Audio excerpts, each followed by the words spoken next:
Hello, my YouTube peeps. Long time no video. Sorry about that. Got lots of stuff going on. Lots of stuff. So videos aren't going to be uploaded as fast in order to keep the YouTube, whatever the heck you call it. Not analytics, but I can't think of the... Anyway, to keep YouTube happy. So right now I got a lot of stuff going on.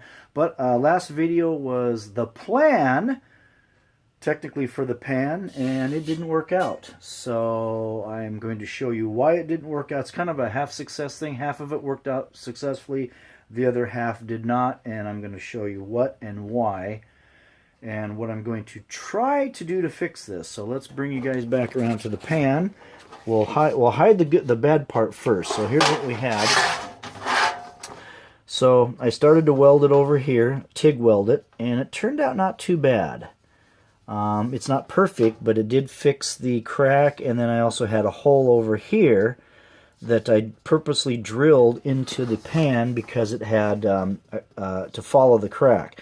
So the crack came out along this outside and it stopped right about there. I drilled a hole, was able to fill the hole in and do this. And what I was going to do was to keep adding to this and see if I couldn't stack this up, this way more. To kind of reinforce that, not just put a bead there and call it good. Try to keep stacking some stringers along there to make this whole thing a lot stronger, more into the body of the pan rather than just right there. So that kind of sort of turned out. I'll get it up here close. It's not perfect, I'm not a... It would work. I'm not a great TIG welder by any stretch of the imagination. But with stainless, here's what happens. It gets hot real quick. You got to get in there and out. And I let the pan cool down, but apparently when I got over to this side, here we go, here's the ugly part, right? I burned holes in it big time. This hole was the one that I drilled. I had one on this side. I had one just like that over here, but I was able to fill that. This actually filled pretty easy. Like I said, that's not perfect, and it's not great, but it would work. For some strange reason over here, I put too much heat to it, and it just... I burned a hole in it, and I kept trying to fill it, and I couldn't. Part of the reason was, one, I kept sticking the tungsten, which you can't do. Once you stick it, you got to pull it back out, regrind it. That's just the law. It does not work any other way. And then I kept trying to add material, but I had this so sooty, it wouldn't stick.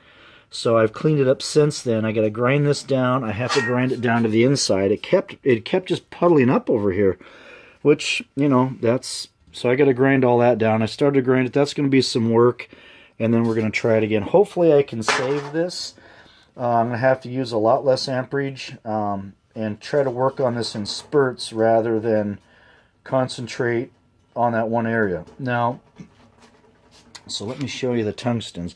So I learned from weldingtipsandtricks.com with Jody Collier there that if you make the tips a little more pointed, you can do stuff like this, and you don't get quite the current all in one concentrated area.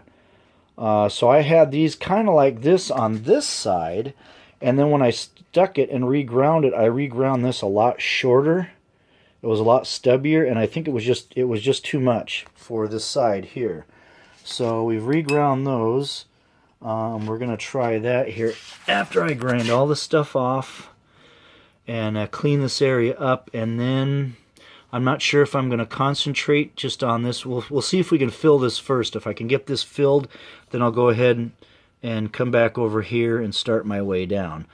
I'm going to have to kind of hit it and get off of it because this gets real hot in this area, and that's what partially caused that. I don't have any chill blocks. If I could put a chill block on here, that would help out a lot. Now, it's not just the pan. This is real thin material. I don't have a lot of experience with thin stainless steel. And on top of that, I have so heat, pan, and my inexperience with welding thin material. And I'm still new to TIG welding. So I'm not going to pass blame all on this. I'm a little confused why this turned out not too bad. At least it was way more workable than I got over here, and it just came unglued. So, got to clean that up. We'll try to refill that. Hopefully that'll save the pan, and I can get it back to the individual who's going to be using it. It looks terrible, but you know what? That's just the way it is, and sometimes these things happen, and I'm going to try my best to refix it rather than sit here and just tell them that I can't do it. So we'll see.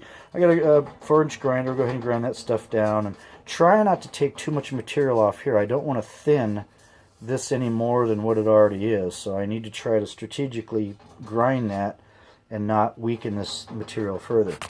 So that's all I got. Sorry I didn't follow up on it sooner, but I've got a whole lot of stuff going on. It's just been a mess, and it's not getting any better. So I'll try to squeeze some videos in there, and here maybe lately, or here not too distant future, I'll show you what the real project is that has nothing to do with welding or repair. Well, it's a repair, but it's more, how can I say that, more in life with everyday living. So we'll get with that later on. Anyway, please comment, rate, and subscribe. Just follow up on my pan and what I did wrong and all that good stuff. And that's really all I got. So you guys have a great weekend, and we'll try to upload this. And I've got some other projects, but we'll find out. I got a whole slew of stuff going on, so I'll try to figure out one thing or another. Have a great weekend. Thanks a lot. Please comment, rate, and subscribe. And I think that's all I got. You guys have a great weekend. Bye.